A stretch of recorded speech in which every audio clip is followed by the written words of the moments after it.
Si vous êtes fatigué, devriez-vous dire I am tiring ou bien I am tired. Si quelque chose vous fait peur et que vous voulez exprimer votre peur, est-ce que vous devriez dire I am scaring ou bien it is scaring ou bien I am scared? Qu'est-ce que vous devriez dire? Eh bien, c'est le sujet de la leçon d'aujourd'hui. Une erreur que j'entends très souvent les francophones faire, la différence entre les adjectifs qui se terminent en ED et en ING. Hello everybody, it's Coach Joe, your English coach. So without further ado, let's get started. Alright, so for adjectives that end with ED, the rule is very simple. ED adjectives generally describe the emotion or feeling of a person or, in some cases, animal. Okay? So, they are used to describe an emotion or a feeling. That's it. In a person, not an object, not a situation, a person. Or in some cases, an animal. For example, do you know how to pronounce this? Est-ce que vous savez comment prononcer ça? Intéressé. En anglais, comment prononce-t-on cela? C'est donc, on met l'accent sur la première syllabe. Ok? Ce n'est pas sur la deuxième, ce n'est pas sur la troisième ni la quatrième. Ici, c'est interested. Interested. Ok? Amina is not that vous voyez les sorciers là. J'ai dit interested. Ok. Interested. Interested. Amina is not that interested in Marius. Wow. Amina n'est pas aussi intéressée, ok, ou bien n'est pas autant intéressée par Marius. Et vous voyez que ici, c'est l'émotion ou le sentiment. Son sentiment, c'est qu'elle n'est pas intéressée. Okay? Et vous voyez, entre parenthèses, pour l'adjectif intéressé, mettez toujours la préposition in. Être intéressé par quelque chose, ce n'est pas to be interested of something. Ce n'est pas to be interested to something. Ce n'est pas to be interested from something. Ce n'est pas to be interested about something. C'est to be interested in something. Et la manière dont ça se prononce, parce que mes cours, vous savez, c'est global. Je ne veux pas vous faire juste un cours sur les adjectifs. Donc, si je vois quelque chose qui est intéressant, est-ce que intéressant, c'est interested ou bien interesting? On va voir ça tout à l'heure. Donc, si je vois quelque chose qui est intéressant, je le dis tout de suite. Donc, ici, faites, je veux une autre couleur. Faites toujours la liaison. Faites toujours la liaison entre le D et le I. Donc ici, ça fait interested in. Interested in. C'est comme ça que les Américains le prononcent. Ce qui fait que si vous n'apprenez pas cela et que vous ne savez pas cela, si un Américain dit I'm interested in it, vous allez dire I'm interested in it. Vous allez dire c'est quoi ce mot interested in it? Non, c'est pas un mot, c'est trois. Interested in it. Vous voyez, I'm interested in it. Et donc, il y a un it et je vais l'effacer tout de suite, c'est juste pour représenter ce que je suis en train de dire. I'm interested in it. Vous voyez, donc ils ont fait la liaison ici et la liaison là-bas. I'm interested in it. I'm interested in it. OK? Donc, apprenez à faire les liaisons. C'est très important. Alright, on efface ça. Donc, toujours est-il que Amina n'est pas autant intéressée par Marius. OK, bon, on va voir pourquoi. Et donc, voyons immédiatement les adjectifs en ing. When do we use adjectives that end with ing? Well, ing adjectives describe the characteristics of a person. Et ça, ce mot n'est pas facile à prononcer. Characteristics. Characteristics. Characteristics. The characteristics. Apprenez à prononcer cela. Dites ça. Lorsque vous apprenez à prononcer un mot toute la journée, c'est ce que vous devriez faire. Characteristics. Characteristics. Ça ne va pas être aussi fluide que ça les premières 20 fois. Ça va être vraiment... vous allez trébucher. Okay? Mais continuez de prononcer. Characteristics. Characteristics. Characteristics.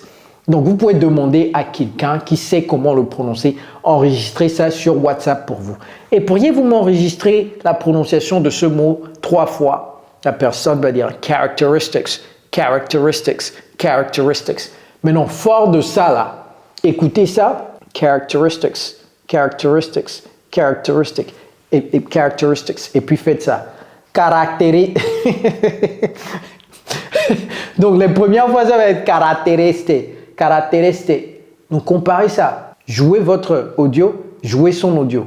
Son audio, c'est characteristics. Votre audio, c'est caractéristique. Est-ce que c'est la même chose? Non. Donc, reprenez. Donc, d'abord, c'est pas karaté. Donc, c'est pas le karaté, ok? C'est... Bon, vous voyez ce que je veux dire. Si vous voulez apprendre la prononciation d'un mot, prononcez ça plusieurs fois, mais ayez un repère. All right, so adjectives ended with ing are used to describe the characteristics of a person, animal, or thing. Donc ici, person, animal, thing that caused the feeling. Donc ici, ça provient de la personne. Vous savez, ça me fait penser au verbe prêter et emprunter en fait. C'est-à-dire prêter, vous donner. Emprunter, ça vient sur vous. Donc en fait, on peut même dire que le ED, les adjectifs en ED, c'est emprunter, to borrow, parce que ça vient sur vous. Prêter, ça part. C'est vous qui causez la chose de partir, n'est-ce pas? Vous prêtez l'argent à quelqu'un. Donc ici, le ing adjectives, they cause the feeling. They cause the feeling. Okay? C'est eux qui engendrent l'émotion. Eux, ils subissent l'émotion. L'émotion vient sur eux. Donc, on peut dire que eux, l'émotion, ils subissent ça. Donc, lorsque vous empruntez quelque chose, ça vient sur vous. Lorsque vous prêtez quelque chose, ça part. Ça fait plus de sens, n'est-ce pas? To borrow, to lend. E-D-I-N-G. Donc, on va voir l'exemple de Marius tout à l'heure. Donc, Amina n'est pas autant intéressée ou aussi intéressée par Marius. Interesting. Donc, Marius thought he was interesting. Donc, c'est comme ça que ça se prononce, interesting. But I guess not that interesting. Marius pensait qu'il était intéressant, mais à en juger, je ne pense pas aussi intéressant que ça. Ok? Donc, interesting, intéressant. Interested, intéressé. Ok? Ça, c'est pas bored. C'est pas bored, c'est bored. Bored. Être ennuyé. The students were bored during the long assembly. Et je me rappelle quand j'étais à Morehouse College, l'université où j'ai fait mes études. Morehouse College. Morehouse College. C'est à Atlanta aux États-Unis, au sud des États-Unis. Atlanta en Géorgie. Géorgie, c'est G-A. C'est l'État dans lequel la ville d'Atlanta est, c'est Géorgie. Morehouse College, c'est l'université. Université, c'est college. Collège n'est pas college. Allez regarder ma vidéo sur le cycle scolaire pour mieux comprendre.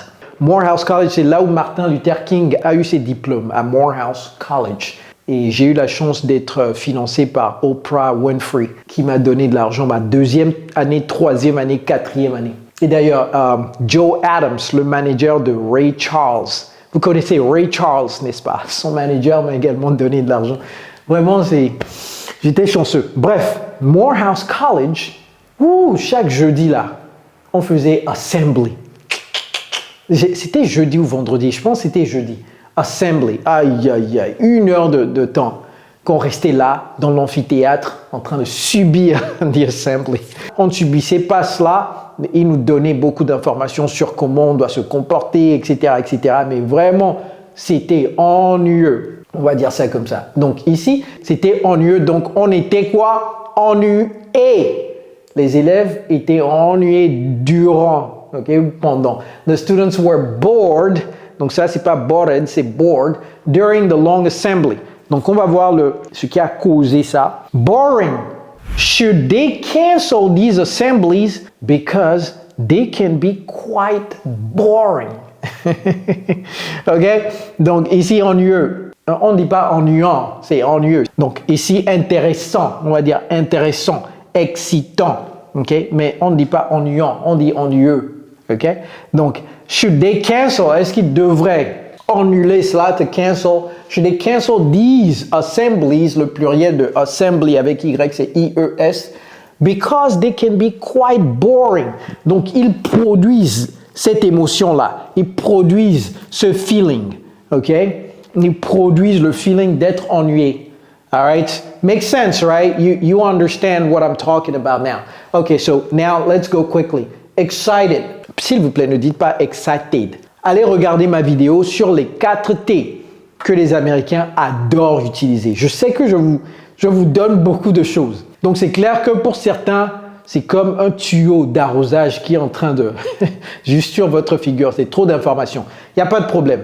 Écoutez, si vous voulez qu'on vous tienne la main pour que vous puissiez avancer nettement plus rapidement dans votre apprentissage d'anglais, ne vous inquiétez pas, nous avons un programme d'immersion anglaise sur mesure pour les francophones comme vous et nous avons déjà aidé plus de 7000 francophones dans plus de 50 pays du monde entier à parler couramment l'anglais. All right?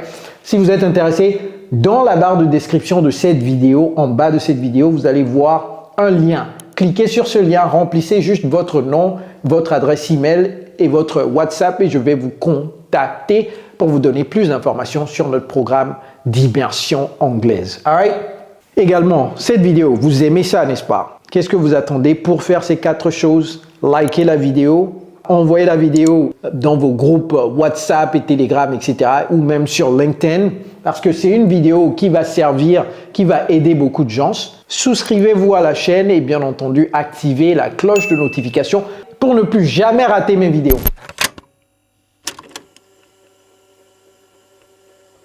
Alright, excited. Donc ne dites pas excited, dites excited. Allez regarder ma vidéo sur les 4 T que les Américains adorent utiliser. They are extremely excited about their... Et vous voyez comment j'ai lu ça? Moi-même, ça me surprend des fois. Lorsque je lis comme ça, il faut que je fasse pause un tout petit peu. Ok, donc ça, c'est pas extremely. C'est extremely, comme si c'était un arbre. Tree. Un arbre, c'est tree. Ce n'est pas tree. Tree. Extremely excited. Est-ce que vous avez entendu comment j'ai lu ça? They're extremely excited about. They're extremely excited about. They're extremely excited about. Donc, j'ai fait la liaison entre about. Excited about. They're extremely excited about their upcoming trip to Paris. Donc, upcoming, c'est ça vient. Ok, ça vient. Extremely excited about. It's describing their feeling, their emotion. They're happy.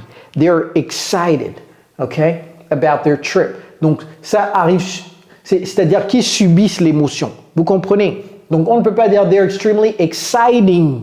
Parce qu'ils subissent. Vous subissez, c'est ED.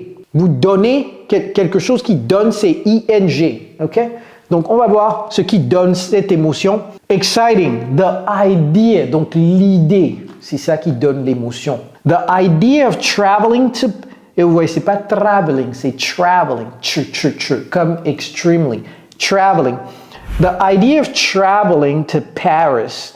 Pourquoi beaucoup d'Américains veulent aller à Paris comme ça? Paris, est-ce que Paris même c'est la destination? Bon, enfin, Paris c'est joli, mais il y a beaucoup d'autres. On est parti, ma femme et moi, on est partis aux Seychelles pour juste 5 jours, je crois 5 jours. Normalement, on aurait dû rester là-bas plus longtemps.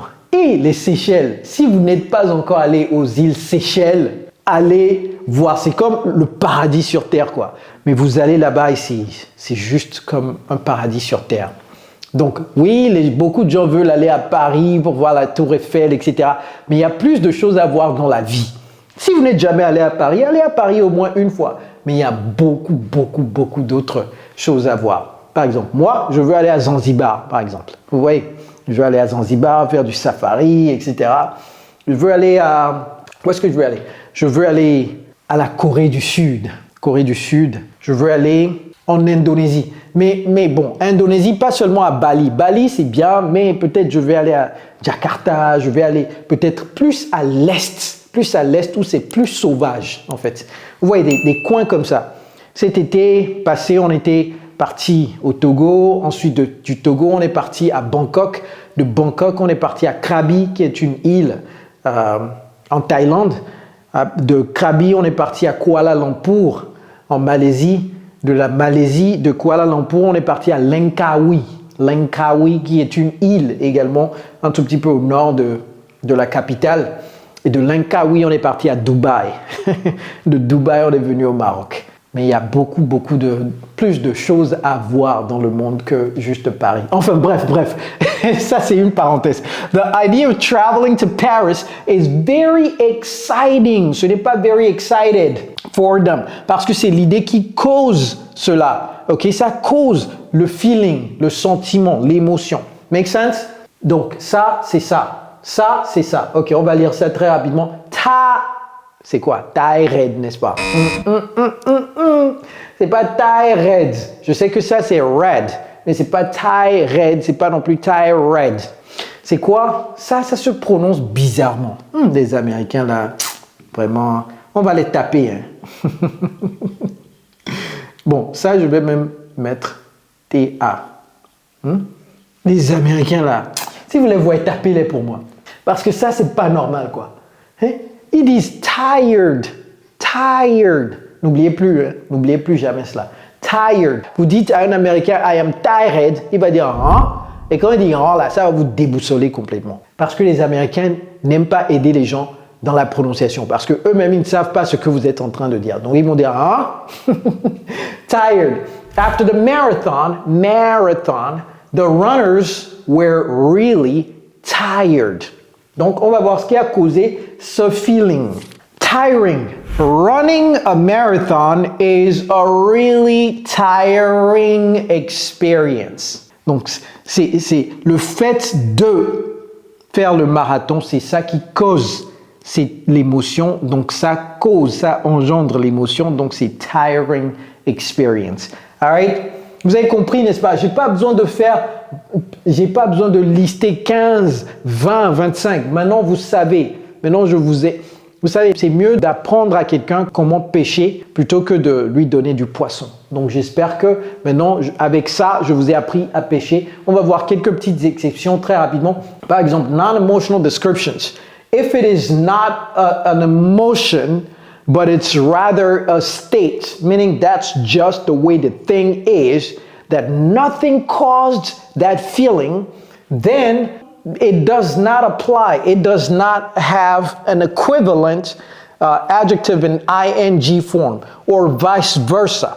It can be ing, it may not have an equivalent ed form. Make sense? For example, talented. She is a talented pianist. Okay, that means she can really, really play the piano. Et on dit to play the plus l'instrument. Ne dites pas to play piano, c'est to play the piano. L'article définit the. Aged. Aged, c'est lorsque vous laissez quelque chose devenir plus âgé, plus ancien. Okay? Par exemple, les fromages, des fois on les laisse là-bas, vous voyez. Donc, do you love aged cheese? Et vous voyez comment j'ai prononcé ça, aged. J'ai pas dit aged. Aged cheese. Cheese, c'est fromage. Do you love aged cheese? I don't know. Maybe put it in the comments if you like aged cheese. Ça, c'est des problèmes de riches, ça. D'ailleurs, moi, je ne mange pas de fromage comme ça. Peut-être une fois le mois ou une fois tous les 2 mois. Je ne mange pas trop de fromage, je ne mange pas trop de beurre. Je ne mange pas quoi? Les glaces, là. Vous allez me voir avec une glace une fois par an. Ah, c'est ça, hein? La santé avant tout. Bon. Faites votre choix. Seasoned. Ce n'est pas seasoned. Seasoned. Is Kojo not a seasoned coach? Is Kojo not a seasoned coach? Seasoned, c'est quelqu'un qui a vraiment de l'expérience. OK? Et là, c'est une phrase à la forme interro-négative. Vous voyez, des fois, je fais ces genres de phrases pour vous rappeler comment construire une phrase à la forme interro-négative avec l'auxiliaire qui est décontracté. C'est-à-dire, j'ai pas dit isn't Kojo a seasoned coach. J'ai mis le not après le is et ça part à droite du sujet. Vous voyez, le not n'est pas venu avant Kojo. Hein. J'ai pas dit is not Kojo. J'ai dit is Kojo, le not passe à droite. Is Kojo not a seasoned? Donc le not passe à droite. Not a seasoned coach. Seasoned coach. All right. Une autre exception, c'est les expressions prépositionnelles. C'est-à-dire, c'est déjà packagé pour vous. Et vous n'avez pas à changer quoi que ce soit. Par exemple, skilled workers. Skilled workers are workers who have a certain skill set. Skilled workers. You cannot say skilling. Skilling, it's a skilling work. No. Learning experience. You cannot say a learned experience. Non. C'est learning experience. C'est comme ça que c'est. On ne peut pas le changer. C'est comme ça. OK, son anatomie est comme ça. On va faire une interro très rapidement. Interro, c'est quiz. Quiz en anglais. All right. Donc, le verbe, j'ai mis les verbes ici. To confuse. Je vais vous donner chaque fois 5 secondes pour mettre ça en commentaire. The teacher's instructions were, est-ce que c'est the teacher's instructions were confused ou bien the teacher's instructions were confusing? 5, 4, 3, 2, 1. All right, so here the teacher's instructions caused confusion. So, were confusing. They caused the feeling of confusion. And we can say the students were confused by the teacher's instructions. Donc ça, c'est une seule phrase, mais il y a deux adjectifs dedans. Scared et embarrassed. Et ici, on peut mettre embarrassing ou bien embarrassed ici, et on peut mettre embarrassing ou embarrassed ici. Donc ici, je vous donne 10 secondes. Kevin was so scaring ou bien scared, he pissed his pants. Wow, il a pissé dans son pantalon. To piss your pants, c'est pisser dans ton pantalon. Et il a tellement eu peur qu'il a pissé dans son pantalon. Et son pantalon, c'est toujours au pluriel. His pants, point virgule. Bon, on va faire ça d'abord. Donc, ça d'abord, 5 secondes. Kevin was so scaring ou bien scared. 5 secondes, allez-y, dans les commentaires. All right, so Kevin was so, donc ici, il subit l'émotion. Kevin was so, ne dites pas scared, c'est scared.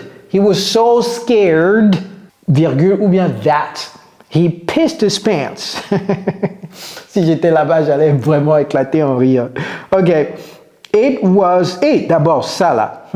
Comment prononce-t-on ça? C'est pas embarrass.